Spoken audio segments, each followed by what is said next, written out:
Tudo bem, pessoal? Vamos aí fazer um estudo sobre os processos de separação de misturas. Então, em relação aos conceitos iniciais, nós sabemos que na natureza raramente encontramos substâncias puras. Em função disso, é necessário usarmos métodos de separação para obtermos determinada substância. Então, nesse processo de separação dos componentes de uma mistura, que é a obtenção separada de cada uma das substâncias puras que deram origem à mistura, usa-se um conjunto de processos físicos denominados análise imediata. Então, esses processos não alteram a composição das substâncias que formam a mistura, e nem sempre apenas um método de separação é suficiente para separar todos os componentes de uma mistura. A escolha dos melhores métodos para a separação de misturas exige um conhecimento anterior de algumas das propriedades das substâncias presentes.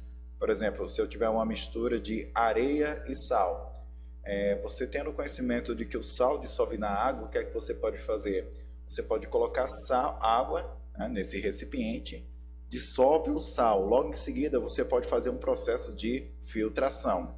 Fazendo o processo de filtração, você vai reter a areia, ficando apenas com a água e o sal, e em seguida, fazendo o processo de evaporação, você obterá apenas o sal naquele recipiente. Então, assim, se tivermos uma mistura de açúcar com areia, um exemplo bem semelhante, é útil sabermos que o açúcar se dissolve na água, enquanto a areia não. Então, muitas vezes, dependendo da complexidade da mistura, será necessário usar vários processos diferentes em uma sequência baseada nas propriedades das substâncias presentes na mistura. Alguns dos métodos de separação são tão comuns que nem pensamos neles como processo de separação. Por exemplo, a catação. A catação é algo bem comum no nosso dia a dia, Por exemplo, na escolha dos grãos de feijão para uma feijoada do domingo, o processo de ventilação, que é a remoção, por exemplo, da casca do amendoim torrado por sopro.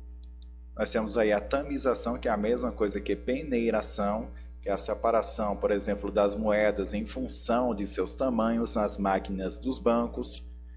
Então, nós vamos estudar os principais processos de separação de misturas. Então, nós temos aí os métodos de separação de misturas heterogêneas entre sólidos. Nós temos a catação, ventilação, levigação, separação magnética, cristalização fracionada, dissolução fracionada, peneiração, que é a mesma coisa, como eu falei, de tamização, fusão fracionada e sublimação. Entre um sólido e um líquido, nós temos aí a decantação, centrifugação, filtração simples, filtração a vácuo. Entre líquidos, nós temos a decantação, e gás sólido, nós temos tanto a decantação como também a filtração. Métodos de separação de misturas homogêneas, ou seja, misturas que contêm uma única fase. Entre um sólido e um líquido, nós teremos aí a evaporação, a destilação simples. Entre líquidos, nós temos a destilação fracionada.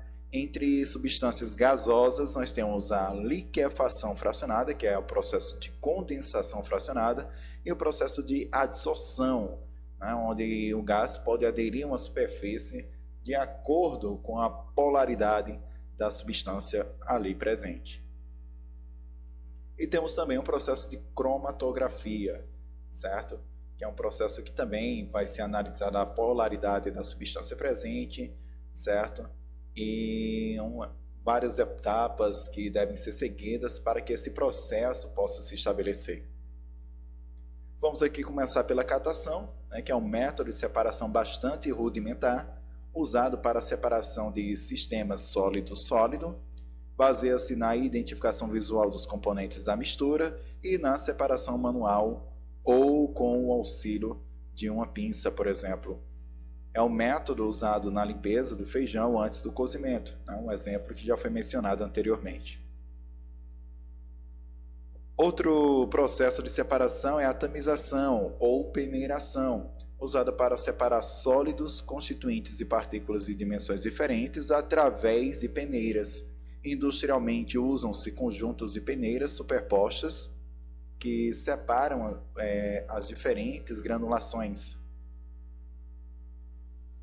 Outro processo de separação de mistura é a ventilação, que é um método de separação para sistema sólido-sólido, no qual o sólido menos denso é arrastado por uma corrente de ar. Um bom exemplo é para a separação da casca de grãos de arroz, amendoim torrado, etc. Na levigação, esse processo é utilizada a água corrente. Então, a água corrente arrasta o componente menos denso e o mais denso deposita-se no fundo do recipiente. Então, é usado, por exemplo, para separar areia e ouro. A areia é menos densa e, por isso, é arrastada pela corrente de água, a água corrente. O ouro, por ser mais denso, permanece no fundo da bateia, que é esse recipiente utilizado para a realização desse processo. Vamos agora para a decantação, que permite a separação de líquidos immiscíveis, ou seja, que não interagem fortemente a nível molecular, tanto que essa expressão eu considero como equivocado, que não se misturam. Na verdade, eles se misturam, tanto que é caracterizado como um tipo de mistura, que é a mistura heterogênea, certo? Então, na verdade, o termo correto a ser utilizado são líquidos immiscíveis, que há fraca interação a nível molecular. Ou de um sólido precipitado no líquido também pode ser utilizado o processo de decantação, como por exemplo, água e areia. A areia vai se depositando no fundo do recipiente, vai sofrendo esse processo de decantação, enquanto a água fica na região superior. Então, a fase mais densa, como eu falei, deposita-se no fundo do recipiente e pode ser feita de duas formas. Verte-se lentamente a mistura em outro frasco, certo? Você vai cuidadosamente vertendo essa mistura em outro frasco, para poder separar as duas substâncias, ou com o auxílio de um sifão, uma mangueira, onde ocorre a transferência da substância menos densa para o outro frasco. Nós podemos aqui também utilizar um funil de decantação, que nós temos um laboratório, por exemplo, de química. Então, este funil apresenta um registro, certo? Onde você vai controlando a passagem das substâncias para que possa fazer esse processo de separação.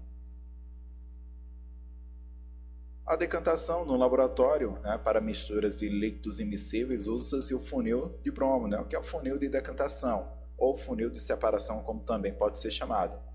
Então, no sistema formado por água e óleo, por exemplo, a água, por ser mais densa, localiza-se na parte inferior do funil e é escoada, abrindo-se a torneira de modo controlado. Então, pode-se ainda usar-se do princípio da decantação para separação de mistura sólido e gás, como por exemplo uma câmara de poeira. Ou você está em casa, espana um pano cheio de poeira, você percebe várias partículas espessas no ar. E depois de algum tempo, aquelas partículas sólidas e espessas no ar vão se depositando sobre a superfície, seja o móvel, seja o piso, depois de um determinado período. A mistura sólido-gás atravessa um sistema em zigue-zague.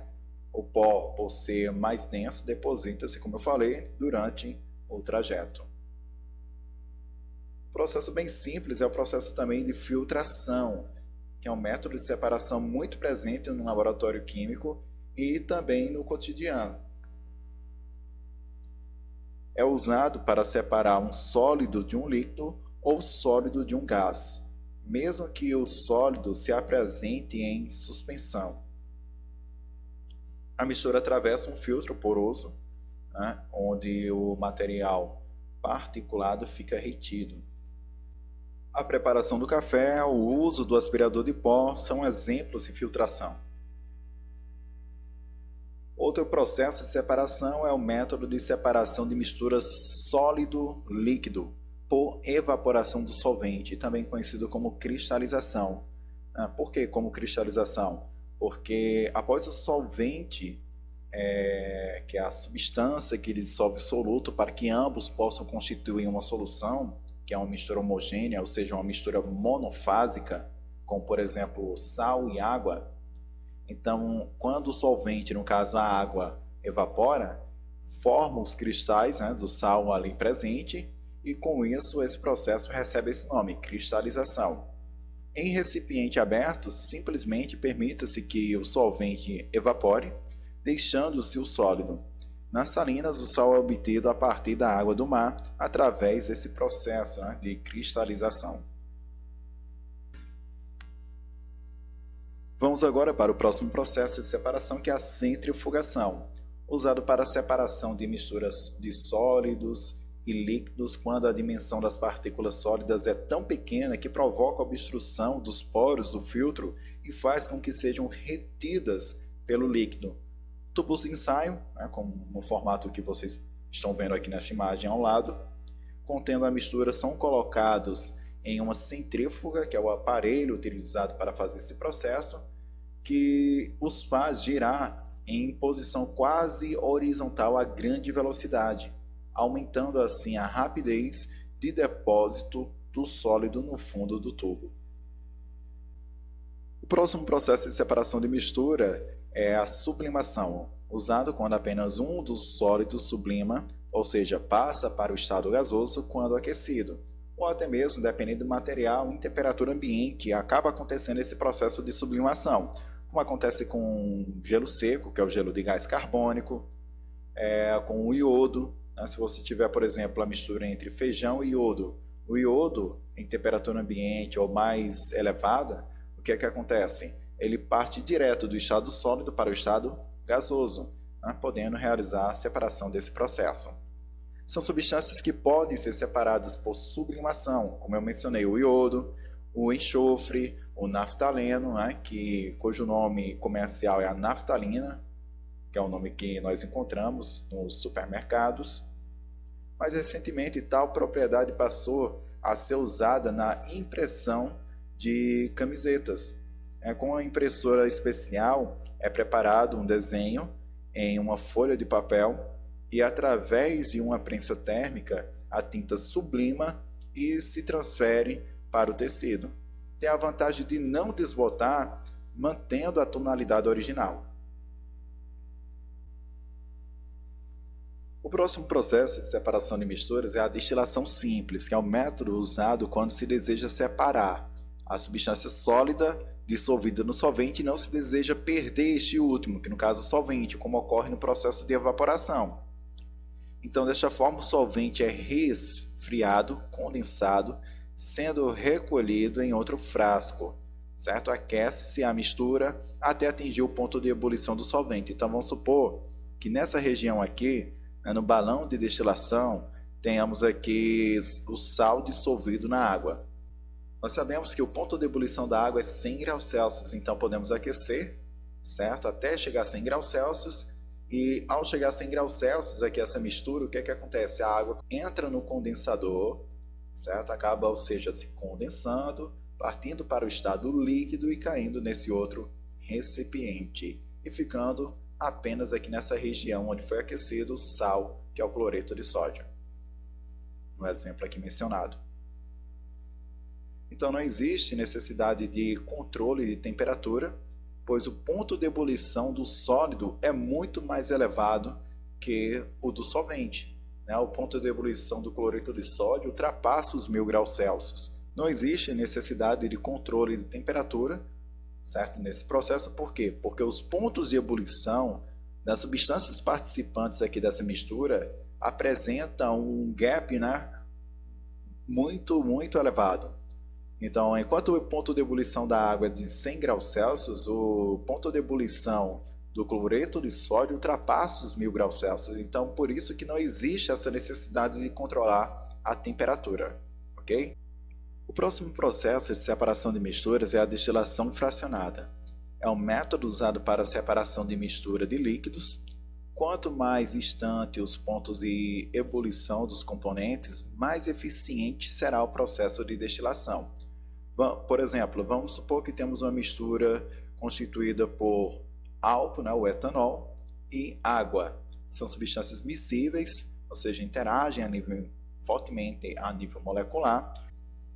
O ponto de ebulição do etanol é de 78,37 graus Celsius, então quando chega nessa temperatura, o etanol começa a vaporizar, passando por esses caminhozinhos que vocês podem ver, até chegar no condensador, onde ele fica líquido novamente, sendo recebido por essa outra vidraria, certo? Durante esse processo, a água pode vaporizar, mas como ainda não atingiu a sua temperatura de ebulição, que é de 100 graus Celsius, ela não consegue energia suficiente para romper todas essas barreiras que vocês estão vendo no aparelho de destilação fracionada, certo? Então a aparelhagem é usada e é a mesma de um aparelho de destilação simples, como vocês podem ver, com o acréscimo de uma coluna de fracionamento, destilação ou retificação, ok? Então a separação ocorre na ordem crescente dos pontos de ebulição. Vamos agora para o próximo processo de separação de misturas, que é a separação magnética, também chamado de imantação. Neste método de separação, um dos sólidos é atraído por um ímã. Esse processo é usado em larga escala para a separação de alguns minérios de ferro de suas impurezas, como por exemplo separar do lixo, objetos de metal que serão reciclados, certo? Bastante utilizado com essa finalidade. Outro exemplo simples é a separação de linha e agulha através de um ímã. E por fim, nós temos aqui a dissolução fracionada, também é conhecida como extração por solvente. É usada quando apenas um dos componentes apresenta solubilidade em um dado solvente. A mistura areia mais sal é um bom exemplo de aplicação para este método. Adicionando-se água, obtém-se a solubilização do sal. Após uma filtração, a areia é separada, bastando realizar uma destilação simples ou evaporação para separar o sal da água. Beleza? Ok, pessoal, então espero que vocês tenham compreendido. Se você não compreender algum dos pontos, volta o vídeo, certo? Ou entre em contato comigo através do meu e-mail nilrobson.gualberto@prof.ce.gov.br, certo? E mande a sua pergunta que eu estarei te respondendo, beleza? Então, se inscreva no canal, certo? Ative as notificações, curta o vídeo e até o próximo momento. Valeu!